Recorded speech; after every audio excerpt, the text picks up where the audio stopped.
Hey guys, so glad that you could be here with us today for our first daily devotional of the week. Now, I'm sure all of us at some point in time have seen one of those movies or television shows where there's a magic genie or somebody who appears to a person and they say, hey, I am going to grant you X number of wishes. You can have whatever you desire. And I was thinking about that this morning because I was really contemplating what it would be like if God were to appear to each and every person in the world and say, I am going to give you one wish. What is your greatest wish? What is your greatest desire? And whatever that thing is, I'll do it for you. And I was wondering, how would people respond? I think for many people, their desire, their wish might be related to money. It might be related to possessions. It might be related to power and prestige. Things of this world that many people think will result in happiness and contentment. We obviously know from Scripture that those things will leave us empty still. But I think many people would probably go in that direction. I think for others, maybe people who have more of a Christian worldview, who are Christian, maybe people would say, well, my one desire would be that people everywhere get the help that they need. Maybe we can reach out and help end world hunger, or maybe we can get a Bible to every single location. Maybe we can make sure that everybody comes to know Christ, which of course, all of those are really, really, really great desires and wants that somebody might have.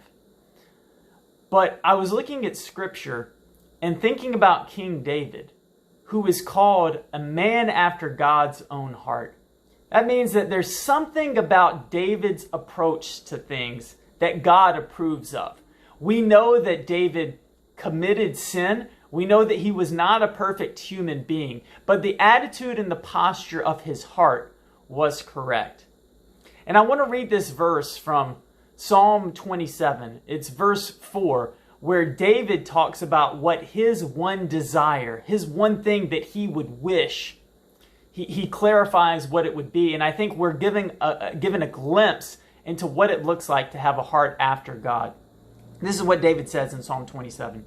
One thing I ask from the Lord, this only do I seek, that I may dwell in the house of the Lord all the days of my life, to gaze on the beauty of the Lord and to seek him in his temple. See, David's one wish wasn't about selfish things. He didn't ask for money. He didn't ask for power. He didn't ask for military conquest. None of those things. But beyond that, he didn't just ask for a good ministry. He didn't ask for the ability to impact other people. He asked for the most important thing. He said, God, the one thing that I seek, the one thing that I desire more than anything else is to sit and be in awe of you, to spend time gazing upon you.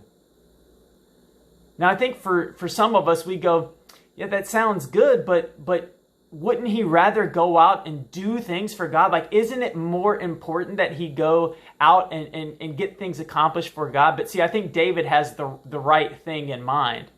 Because when we sit and we gaze upon the beauty of the Lord, when we know him, the natural byproduct of that is that it is going to prompt us out to act. It's going to prompt us to do things. But we have to make sure that it's coming from a place of intimacy. And I think this really just simplifies things for us as Christians in our walk with the Lord. David said, yeah, there's only one thing I really seek. It's to know you. It's to look at you, and it's to capture your heart.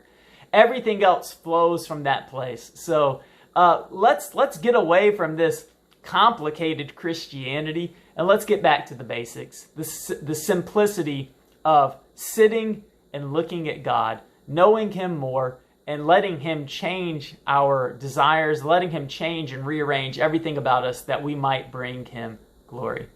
God bless you. I hope that you do spend that time gazing upon the Lord and his beauty today, and that it just pays tremendous dividends in your life. God bless.